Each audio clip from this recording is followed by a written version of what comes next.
Hello, everybody, and welcome to Good Stuff. I'm very excited today. I would say unique guest compared to what we've had. So I appreciate you spending some time with us. I think you're really going to enjoy this. You know, we've had some coaches, we've had some business leaders, and today we have, I would say, a personal favorite of mine, ESPN sports betting analyst and College GameDay producer, Chris the Bear Fallica. Chris, it's good to have you. Happy to be here.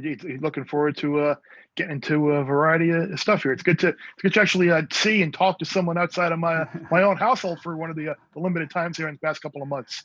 Yeah, for sure. Well, hey, I know a lot of people know about you and they see you on Saturdays and fall and some other sporting events, but how about you just tell the viewers a little bit about yourself, and just kind of your background and what you're doing right now in those roles, please.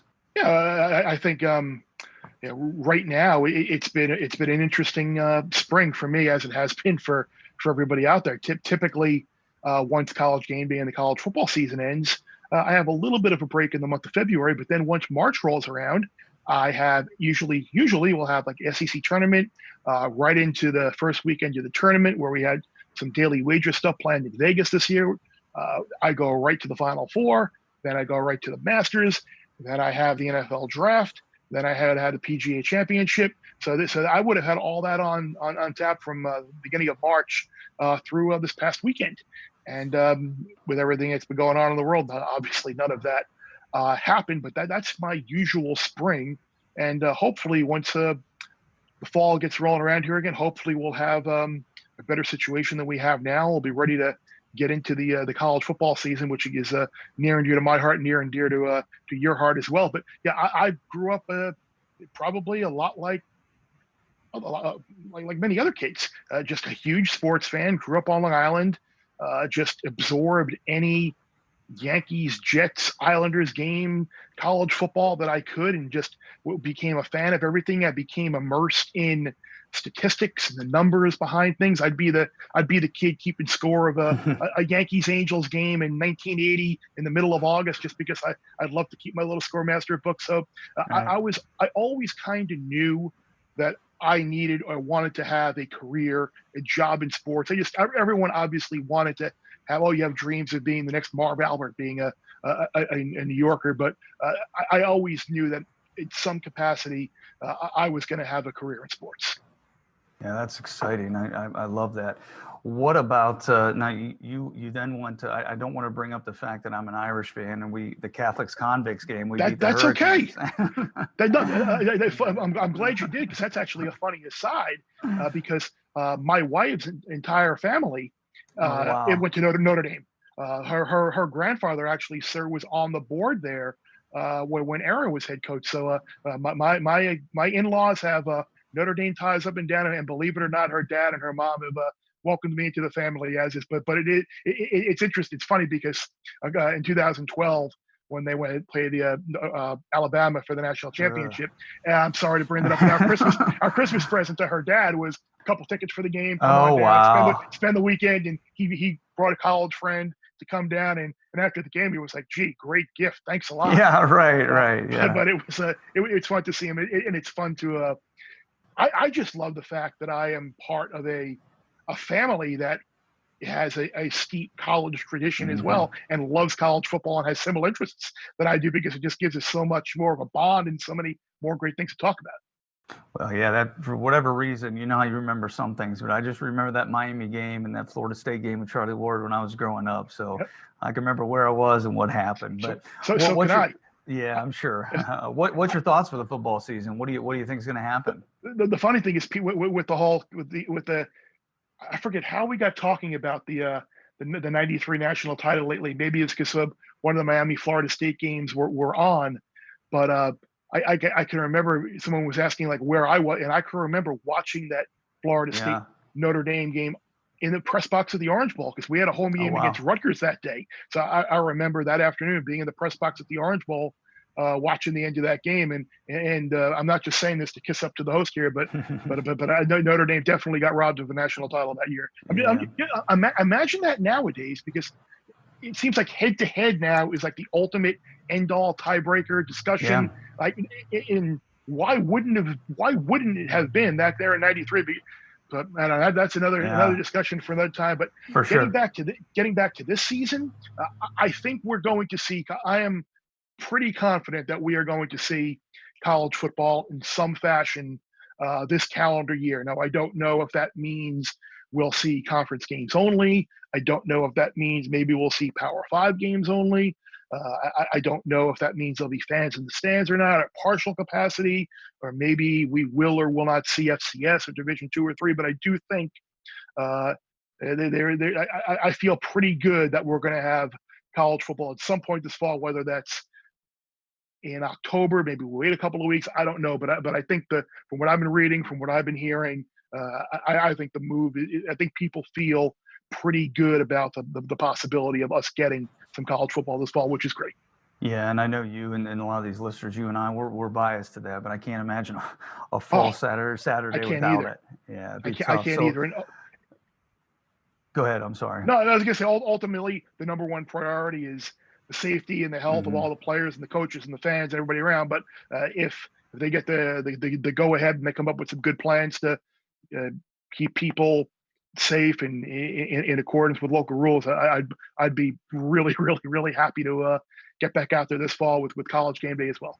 Yeah, and speaking of game day, Chris, what is it that makes it so unique? I mean, I can sit here from afar and guess, but obviously you're immersed in it, and we'll get into maybe some of the week to week, but what right away sticks out to you that, hey, this is why it's so special?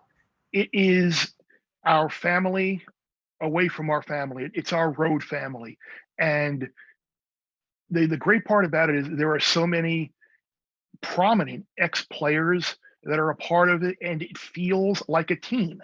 Hmm. I can remember like having before Tim Tebow worked for ESPN and before and Nick Saban was obviously the head coach of Alabama. Like we had a meeting one day, before the Florida State Auburn national championship game, and to hear their experiences and their stories, and just to get the it was almost like listening to them talk to a team and talk to their players and really expound their expertise and really absorb things like that. But even without people like that in the room, just it's funny because I think a lot of times people might get the mentality of being intimidated by someone like Desmond Howard or David Hmm. Pollock or Kirk Herbstreit or any other players that we may have had. But the amazing thing is because they've been members of a team and have been coached their entire lives, they are so willing and able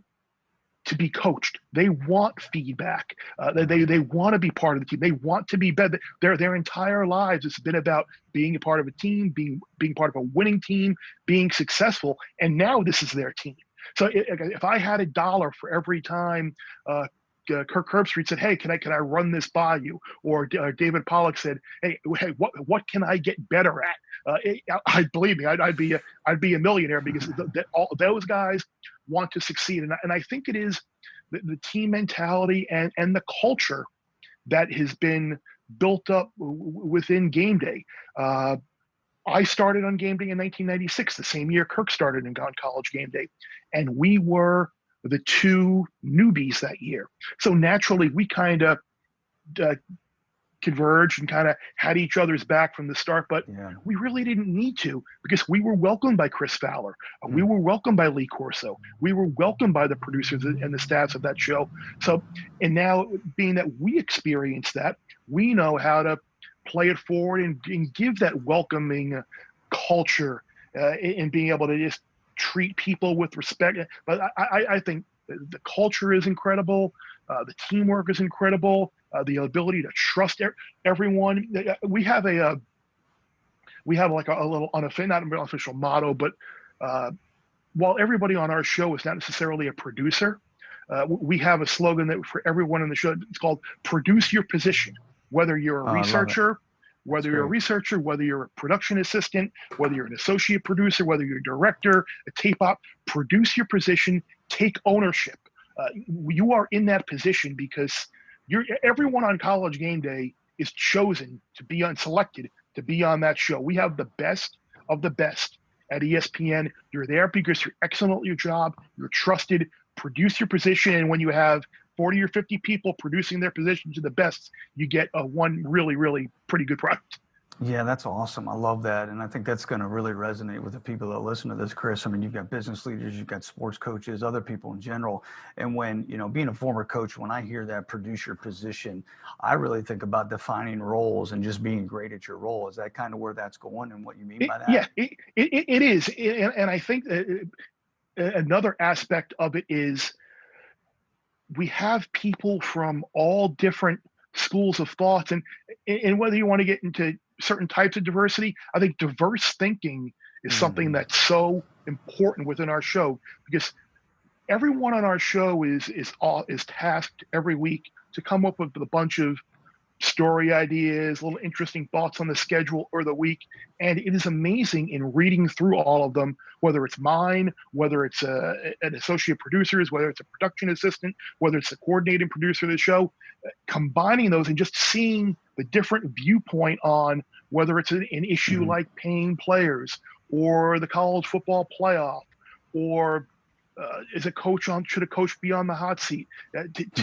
A quarterback battle. It's interesting to see whether it's a younger generation versus an older generation, a more liberal school of thought versus a more conservative school of thought. It's really interesting to see how whether it doesn't matter necessarily what we welcome any and all. It really helps, I think, to get every possible viewpoint out there as well, right. Because more diverse thought like we have on our show really helps. But the producing your position is something that it allows you to become excellent at one thing, and once you prove your excellence at one point, you're in a position then to take that next step forward and continually work your way up and grow different levels of excellence and expertise. Mm-hmm. Yeah, very valuable for teams. I think that's great input. How do you sustain something like that? How do you sustain that culture, that environment? I think that's something that I have the utmost appreciation for. Nick Saban does it one year, but he just keeps doing it. Dabo, Urban, whoever in that world of college football. But sustainability, I think, is a message that I'd love to share to people that are listening. So how do you 1996, almost 25 years, congratulations. Mm-hmm. How do you sustain that? I think it's something that I challenge myself to do every year, and I know others on the show challenge them to do every year. Every year I go into a year saying, I need to come up with one different thing this year from what I did last year, whether it's a new graphic look, whether it's a new way to present information, whether it's a tweak on Bears board and some of the gambling information, whether it's a different way to come up with an inside the numbers type thing, a different spin on the rundown, or a way to, it's one different thing within my job to try and freshen it up and really create a challenge to try and keep yourself sharp, because it's very true in all aspects of life. You can get in a rut and create a little bit of just status quo. You get comfortable. And I know Lee Fitting, who is the head of our college football production, and he was the producer of College GameDay for when GameDay really took off from what I would say 2004 to around 2015 or so. I would think it was probably the last year he produced. He has a saying, get comfortable being uncomfortable. And I think that is another way we aim to stay sharp and stay fresh. Hey, we're gonna throw some curveballs at you. How you react to that and how you handle change, adversity, different ways of doing things is going to determine your path forward and the success forward. But I think everybody different, looking for a way to maybe do something a little differently. And from the specifics from my show, I think every year we kind of organically get a different challenge, whether it's going to a new school for the first time and we have to plan a different site survey or prep it a different way, or maybe we have a different director on the show this year, or maybe we have a different producer on the show this year. I think organically every year we kind of get something thrown our way that causes everybody kind of take a little step back, think a little bit, okay, how am I going to approach this and treat College GameDay in a way that we have, maybe it's a little bit different, but we need to continue pushing, keeping that same high quality product on the air. Yeah, well, there's a lot of good stuff in there, man. I appreciate that. Hey, just explain this, take us in, if you will. Give us a little, somewhat of a deep dive, maybe, but give us a life in the week of the season, because I think, when you're in season, I think I like to call it almost winning in the dark. It's like I'm getting up all those jumpers when nobody's watching, so I've earned the right when everybody's watching, right? So, it's not like you just show up on the set, which a lot of people might just assume. So give us a snapshot. Yeah, well, I'll just start from Monday. Monday and Tuesday are my Monday's kind of a refresh slash Mhm. get ahead till for the rest of the week. So Monday will be kind of sit down, work on what I call my headgear nuggets, which is kind of our site notes for the week. How many times we've been to a site, all little different Lee Corso associated, affiliated headgear notes for the week. So I'll get that out. Um, I will put together a little bit of a list of my Vegas related tids for the week that I do. Hey, here are some things I want to look into.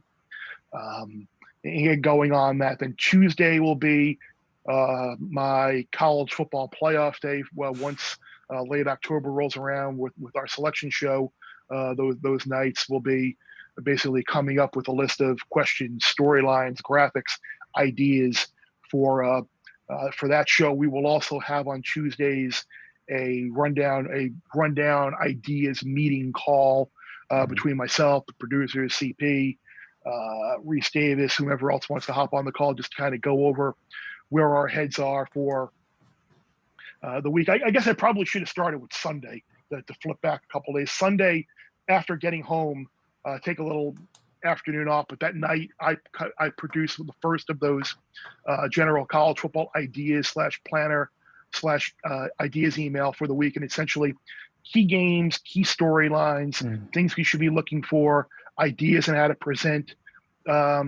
features, all different things. So Okay. a majority of people on the show will do these as well. Mine has a tendency to be a little bit more in depth because um, I go way off the That's just grid how with, you're with wired. Yeah. exactly. I'm how I games that Uh, normally nobody would think of trying to thread together common themes or flashbacks. So Sunday I'll do that, and then Tuesday is when we kind of get together and kick around all of the other ideas that other people may have had as well, and put together our rundown and get going on that. Wednesday is a day where I'll do daily wager Wednesday night from the Bristol studios. I will be in the office. Wednesday is kind of my housekeeping day mhm. to go into the office, print out documents that I need, be around, start building some graphics, start writing my column, doing the podcast Wednesday afternoon with Stanford Steve. Whatever I need to do in Bristol on Wednesday, it's kind of just time to loose end step a day. And then Thursday is a travel day to the site. I get to the hotel. I'll start working on some more. We have a document called the element list, and the Yeah. element list is essentially kind of an outline of the show. It has a list of all the taped elements that we have in the show, a list of all the graphics we have in the show, a list of all the analysis tapes we have in the show, and I go in there and fill out the tape information, the graphic information, things like that to help our people edit together those tapes. Um, I will on Thursday. I'll also do some stuff for wager from the site. But again, Thursday is really the okay. Make sure we're ready for what we call pre-production on Mm. Friday morning. Whereas everybody in the truck on site, the video truck, has everything that they need to help Okay. cut, edit, marry all these tapes together. Then Friday is our rundown meeting in the morning. We get together, we kind of just get in a room and with all of its first time all week with all of our analysts, our hosts, uh, other show staff, and just kind of go through the show and just get an idea of what each person is passionate about. And it really helps the show. Like if we know, say, Desmond is really passionate on topic A, but really topic B he's not.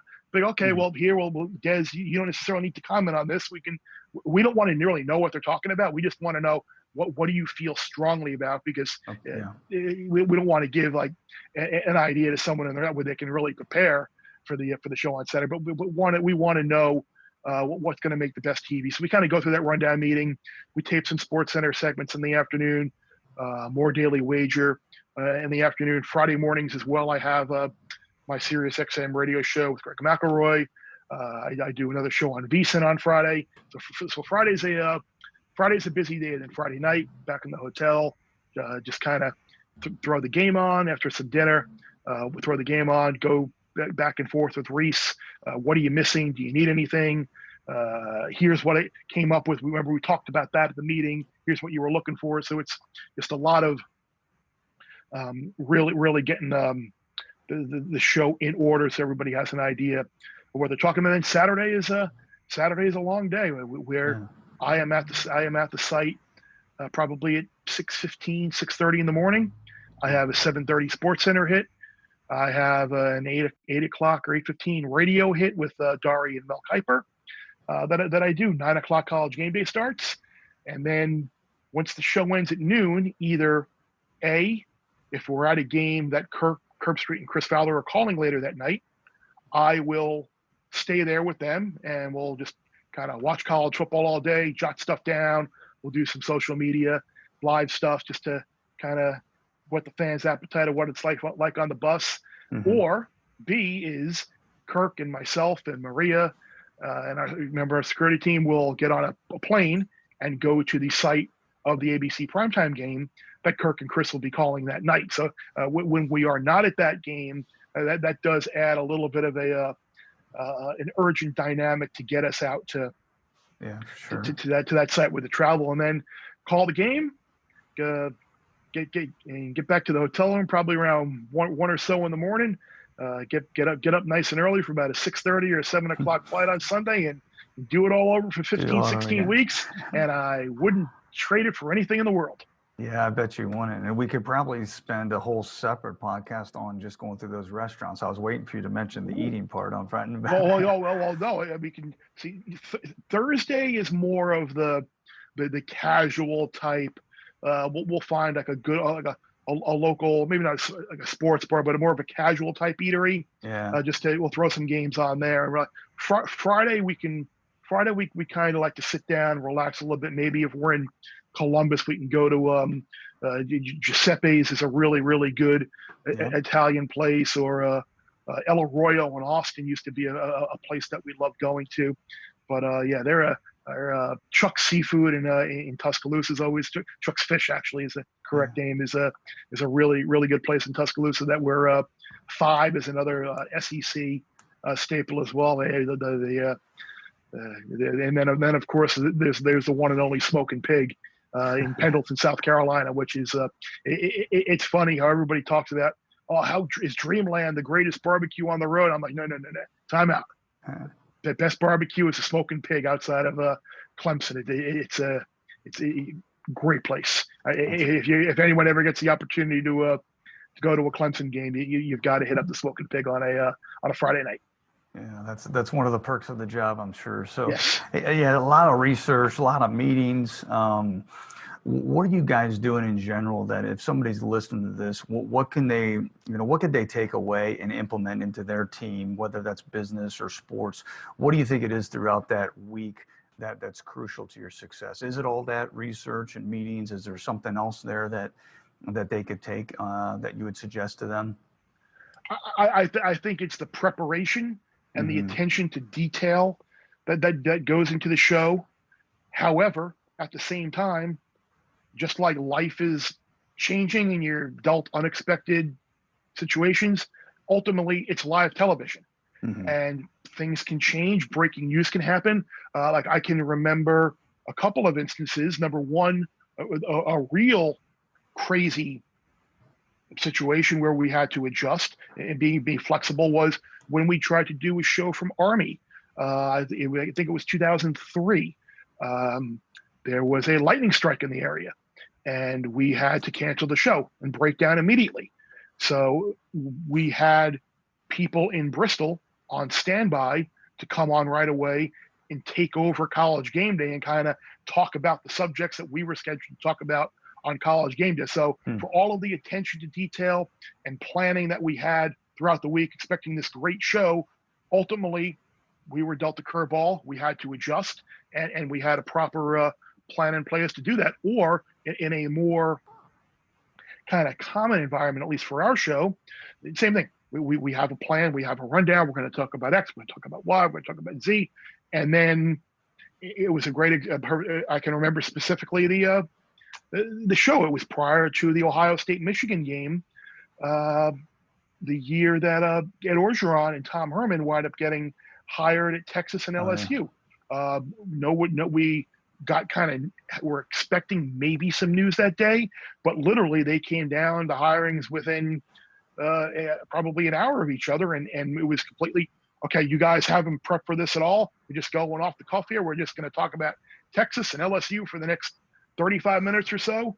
Our fans aren't going to turn it off because they want an opinion, and that's what I love. That part of our show. We used to do a lot of live post-game segments immediately following the last game at night, and those were some of the most informative, entertaining segments that we did. There's something about the live, spontaneous, raw, honest reaction from people that I think is telling and provides the best possible content. So I would say, like in general for our show, it's the be prepared, be planned, be attention to detail, take the necessary steps in getting ready for your show, but don't be afraid to be. Don't be afraid, but you have to be flexible. You have to be prepared to improvise and adjust. Yeah, that's great. Now you're around, I would say, a lot of great leaders, not only in ESPN, but I'm just thinking, of course, of these coaches. You know, what do you see in these leaders? Like, is there a certain trait that sticks out to you? Certain traits? What makes them so great at what they do, Chris? I would say just the way they carry themselves. They give a sense of confidence, yet calmness, understanding, but not arrogance. They have a really good way of just saying things in a certain way to make you okay. You know what? I'm not sure, but they sure are sure, and they're coming across in a very positive, confident manner. So I'm good. I'm good with that. And like I said, whether that's Nick Saban or whether that's Chip Kelly, I'm just saying a couple of guys who I'm more familiar with. Like Chip is. Chip he came about at a point where that offense really hadn't fully evolved yet, and he was like, nah, "We're Oregon. We're just gonna. This is our offense. I'm gonna run it until you can stop it. I'm confident in my ability. I've never been a head coach here, but I am going to show you why I am a head coach and run my offense." And it became a copycat lead. And Chip has he's very fast. He's a fast talker, but again, he's also a deep thinker and lives, eats, drinks, and sleeps football. But even with one of the other things I'm talking about in terms of like respecting someone, like even Lee Corso, he says a lot of interesting things. Every now and then he'll just drop like a one-liner about maybe, look, we're all not going to like everyone. We're going to have our disagreements with someone maybe in a higher position than we are, or a lateral position. And one thing that Lee always says, you don't always have to respect the person, but you have to respect the position. And the way he says it, it's like, man, you know what? That person is in that position because somebody thinks they should be in that position. And maybe I don't like that person, but what they're saying matters. And I do need to kind of take a step back and be like, you know what? If it's coming from there, that means it does carry some weight. So every now and then Lee carries a little, we'll fire out a little something like that where it makes you think, all right. And then one other, just in terms of our show, how we kind of just I just thought of this about trying to keep ourselves sharp and evolve and innovate and keep ourselves fresh. One of the other things that Lee Fitting had come up with was, in every segment, we kind of have like the 3 S's. We want to have something special, we want to have something surprising, and we want to have something smart. If we can have one element within each segment that kind of checks one of those boxes, and we're 3 for 3, that's pretty good. And again, it's just another little like self-check in a kind of way to make sure we're not getting set in our ways and just doing things like we always have.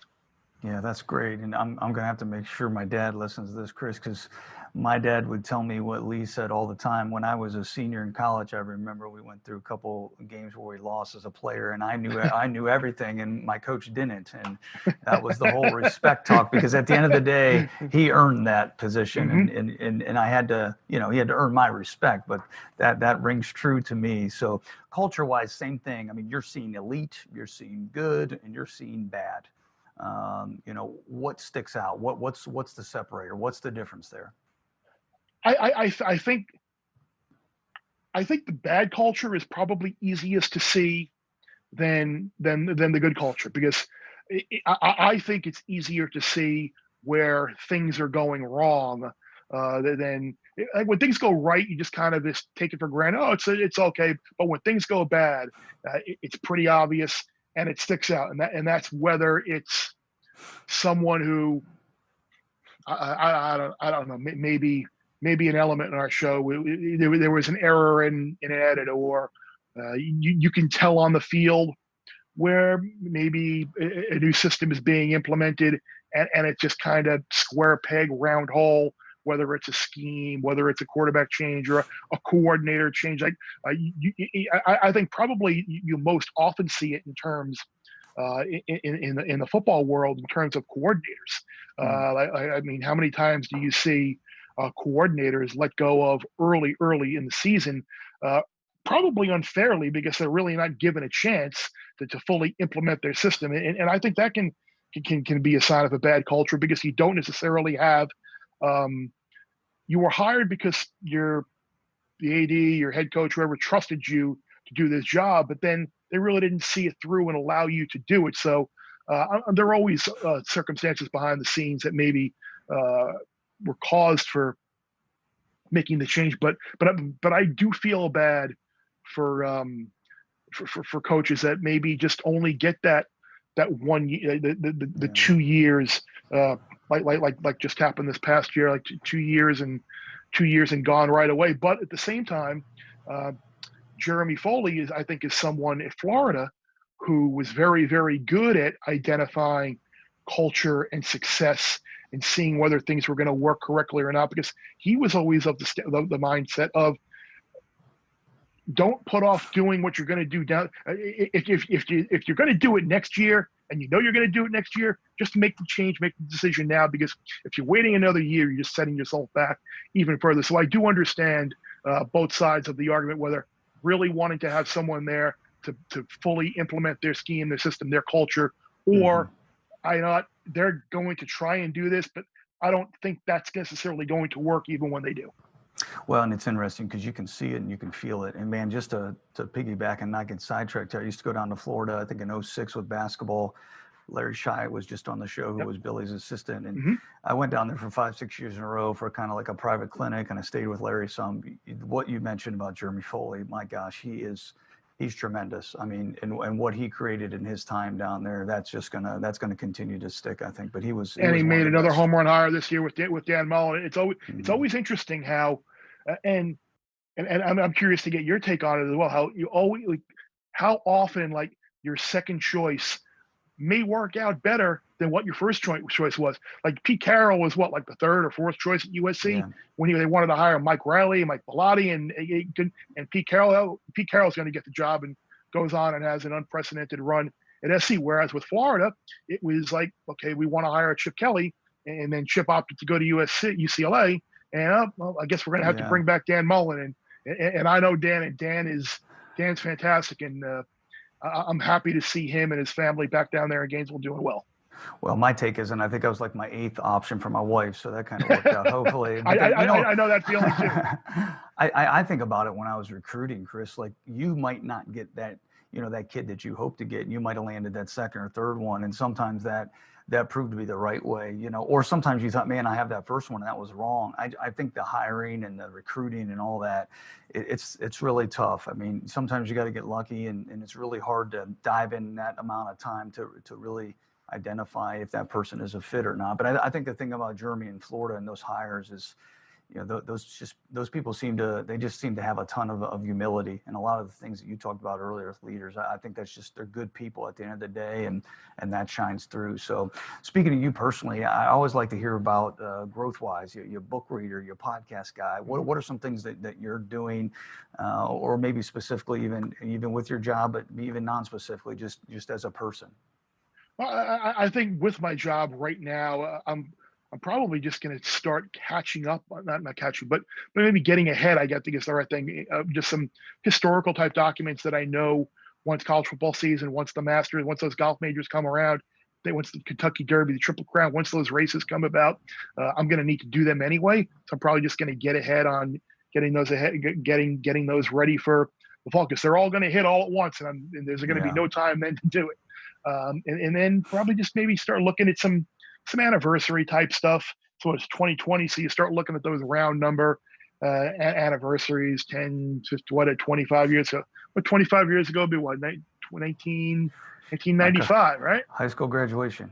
There we go. So that would be 1995 would have been Nebraska back-to-back national championships, right?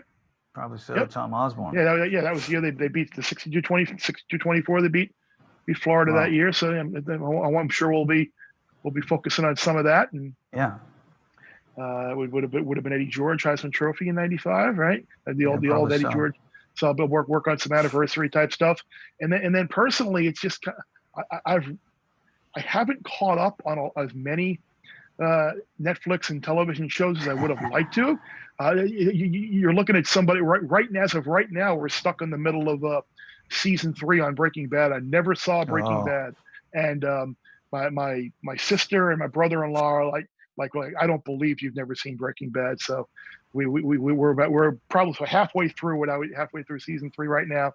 So we're looking forward to seeing that. And personally, it was interesting before this pandemic and everything happened. We were in the middle of getting ready to list our place and move. So it was funny. The weekend that before I was supposed to go to the SEC tournament in Nashville, it was like, okay, I'm going to be on the road for like the next 2 months straight. We rented out a storage unit, packed stuff up, right? Because we're going to list our place on April 4th or whatever. And you're not going to be here, so it has to be ready to go. So we spent an entire weekend just decluttering, storage, everything, paint ready to go. And then this happened. So my house is like 2/3 half full right now. Like bookshelves are in storage. All my reading material is in a box in a storage place. CDs are in storage. DVD, all. So it's like my house is a shell of what it is. So unfortunately, I don't have all of my my what could have been some great reading options in hardcover books at my disposal. But it all pay off in January when we actually do move, and right. All the packing is already done.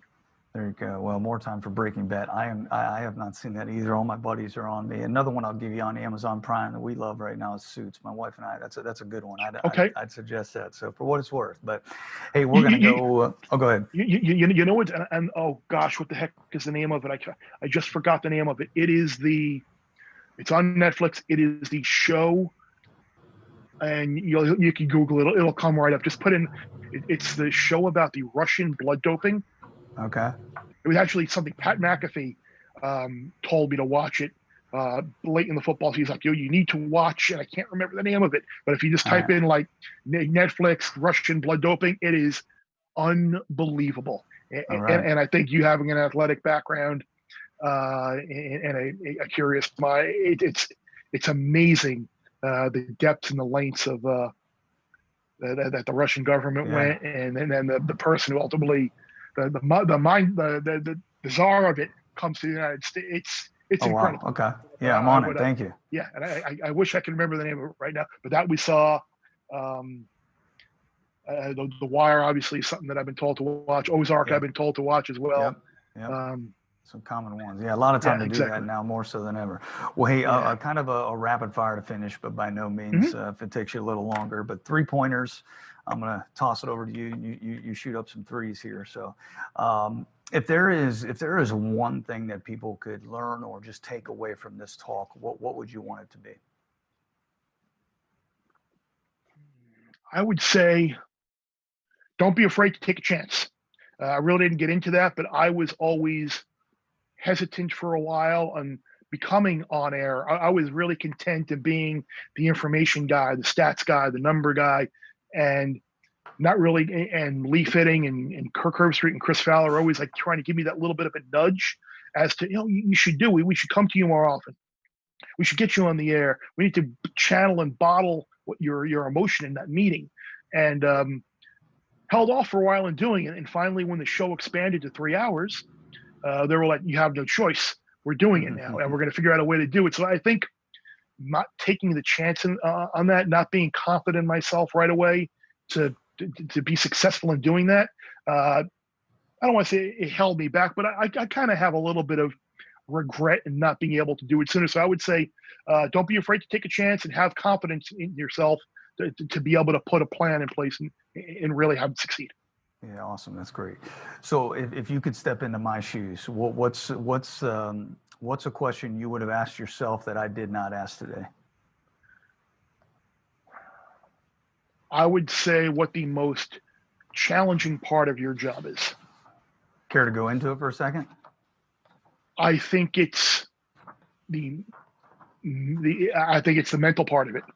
I think it's the ability on October 28th, when you've been on the road for 10 straight weeks, working 75 hours a week and traveling 3 days a week, that you just, I can't do it today. I can't do it. I don't want to do it today. I need a break. And then realize that if you take a break, you're creating a ripple effect on everybody else in the show, and you're pushing them back as well. So believe me, if you want to take a break, that means they want to take a break as well.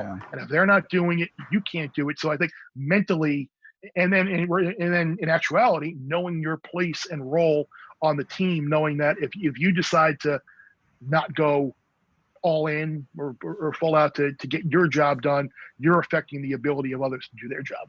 Yeah, that's really, really good. I'm glad that you shared that, and a good question. I'll use that in the future on somebody. And finally, just call this good stuff. Just something I've always said, whether it's just in general as a closing thought or during this time. What's some good stuff you can leave us with, Chris? I can only speak for me. I don't dread going to work. I don't dread. I work. I cover college football. I cover golf. I cover sports. I covered sports gambling. Dick Vitale jokes about he's had titles of books, living the dream. But really, I am. If you would have told me, if you would have go take the time machine back to the future, we'll go back in the day to 17-year-old me and say, yeah, you know what?